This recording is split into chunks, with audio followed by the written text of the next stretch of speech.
₹5.5 लाख कोई छोटी रकम नहीं होती।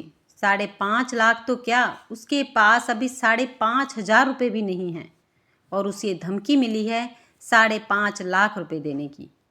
नहीं देने पर उसकी तस्वीर को उजागर करने की धमकी दी गई है। उसने अपने मोबाइल फ़ोन में व्हाट्सएप पर उस तस्वीर को देखा है। उसके नंगे बदन पर उसका मकान मालिक सवार होकर बेशर्मों की तरह सामने देख रहा था। साथ में धमकी भी दी गई थी कि इस तरह की अनेक तस्वीरें और वीडियो हैं उसके पास। इज्जत प्यारी है तो रकम दे दो। यह व्हाट्सएप मैसेज आया था उसकी मकान मालकिन सारंगा के फ़ोन से। एक औरत होकर दूसरी औरत को वह कैसे इस तरह परेशान कर सकती है। अभी तक तो कविता यही जानती थी कि उसकी मकान मालकिन सारंगा को इस बारे में कुछ भी नहीं पता है। बस मकान मालिक घनश्याम और उसके बीच ही यह बात है। या फिर यह भी हो सकता है कि सारंगा के फ़ोन से घनश्याम ने ही व्हाट्सएप पर मैसेज भेजा हो। कविता अपने 3 साल के बच्चे को गोद में उठाकर मकान मालकिन से मिलने चल दी। वह अपने मकान मालिक के ही घर के अहाते में एक कोने में बने 2 छोटे कमरों के मकान में रहती थी। मकान मालकिन बरामदे में ही मिल गई। दीदी, यह क्या है? कविता ने पूछा।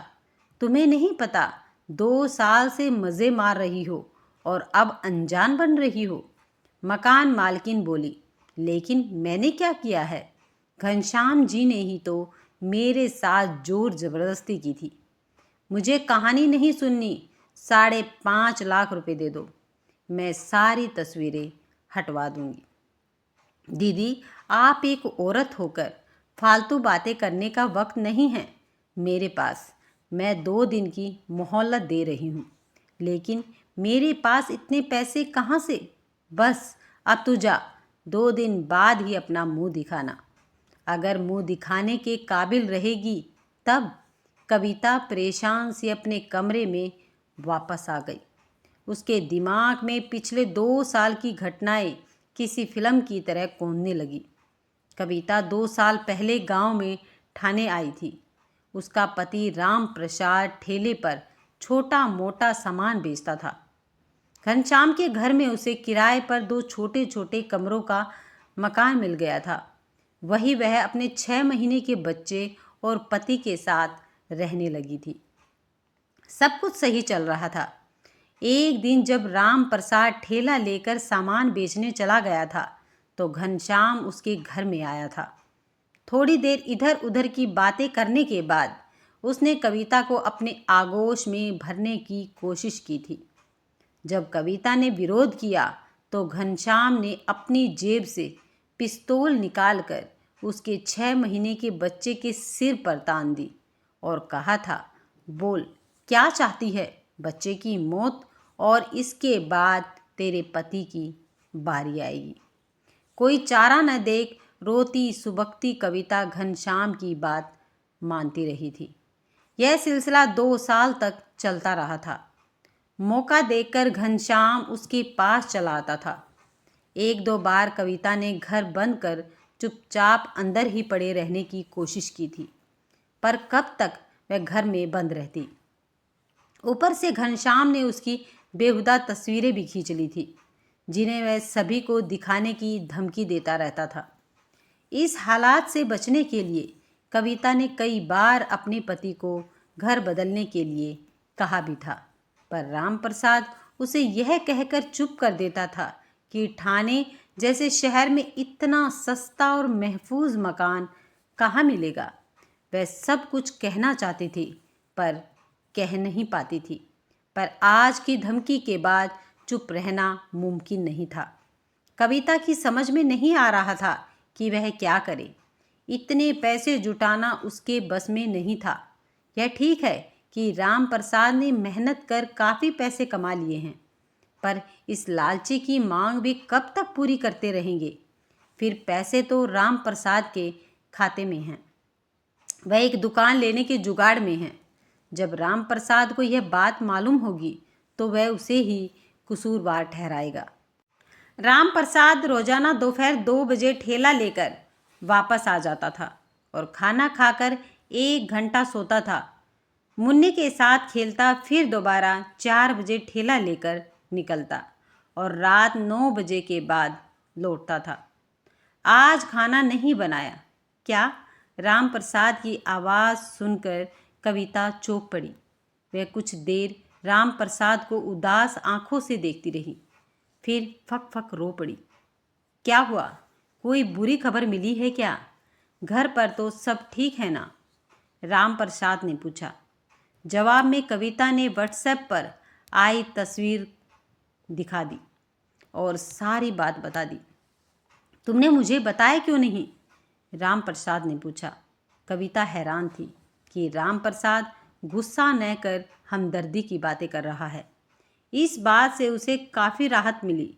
उसने सारी बातें राम प्रसाद को बताई कि किस तरह घनश्याम ने मुन्ने के सिर पर रिवॉल्वर सटा दिया था और उसे भी मारने की बात कर रहा था। राम प्रसाद कुछ देर सोचता रहा, फिर बोला, इसमें तुम्हारी गलती सिर्फ इतनी ही है कि तुमने पहले ही दिन मुझे यह बात नहीं बताई। खैर, बेटे और पति की जान बचाने के लिए तुमने ऐसा किया, पर इसकी मांग के आगे झुकने का मतलब है जिंदगी भर इनकी गुलामी करना। मैं अभी थाने में रिपोर्ट लिखवा कर आता हूँ। राम प्रसाद उसी वक्त थाने जाकर रिपोर्ट लिखवा आया। जैसे ही घनश्याम और उसकी पत्नी को इसकी भनक लगी, वे घर बंद कर फरार हो गए। कविता ने रात में राम प्रसाद से कहा, मुझे माफ़ कर दो, मुझसे बहुत बड़ी गलती हो गई है। माफ़ी की कोई बात नहीं है। तुमने जो कुछ किया अपने बच्चे और पति की जान बचाने के लिए किया है। गलती बस यही कर दी तुमने कि सही समय पर मुझे नहीं बताया। अगर पहले ही दिन मुझे बता दिया होता तो 2 साल तक तुम्हें यह दर्द सहना न पड़ता। कविता को बड़ा फ़क्र हुआ अपने पति पर, जो इस हालात में भी इतने सुलझे तरीके से बर्ताव कर रहा था। साथ ही उसे अपनी गलती का भी अफसोस हुआ कि पहले ही दिन उसने यह बात अपने पति को क्यों नहीं बताई। उसने बेफिक्र होकर अपने पति के सीने पर सिर रख दिया। राम प्रसाद के सीने से सिर लगाए कविता देर तक सिसकती रही। पहली बार उसे लगा कि वह अकेली नहीं है। 2 साल से जो बोझ वह अपने मन में ढो रही थी, वह थोड़ा हल्का हुआ था, पर डर अभी बाकी था। घनश्याम और सारंगा फरार हो चुके थे। यह राहत भी थी और चिंता भी। ऐसे लोग यूं आसानी से हार मानने वालों में से नहीं होते। अगली सुबह पुलिस कविता के घर आई। महिला पुलिसकर्मी भी थी। कविता का बयान दर्ज होना था। बच्चे को गोद में लेकर वह काँप रही थी। बार बार उसे वही तस्वीर, वही धमकी, वही पिस्तौल आंखों के सामने घूम जाती। डरो मत बहन, महिला कांस्टेबल ने उसका हाथ पकड़ते हुए कहा। अब कानून तुम्हारे हाथ में है। थाने में बयान देते समय कविता कई बार चुप हो जाती, शब्द गले में अटक जाते। राम प्रसाद हर बार उसकी ओर देखकर सिर हिला देता, जैसे कह रहा हो, बोलो, अब सच बोलने का समय है। कविता ने सब बता दिया। पहला दिन पिस्तौल, बच्चे का डर, तस्वीरें, धमकियाँ, ब्लैकमेल और फिर मकान मालकिन का पैसा मांगना। पुलिस वालों के चेहरे सख्त होते चले गए थे।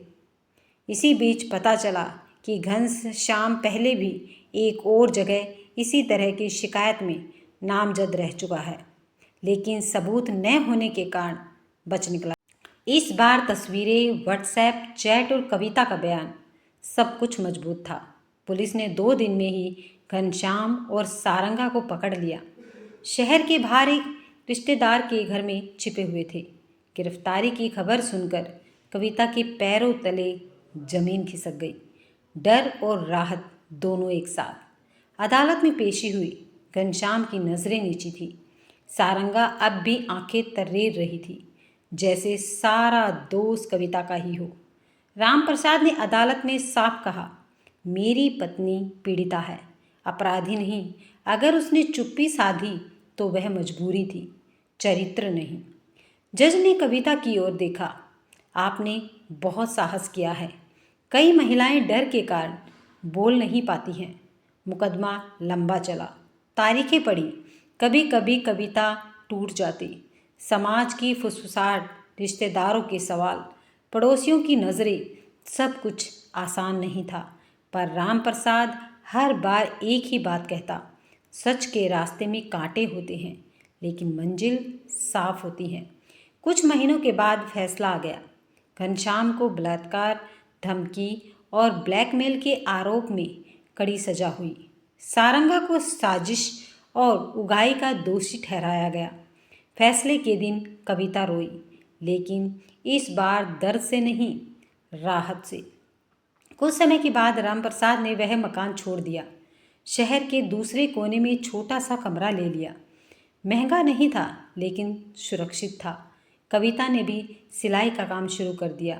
धीरे धीरे उसका आत्मविश्वास लौटने लगा।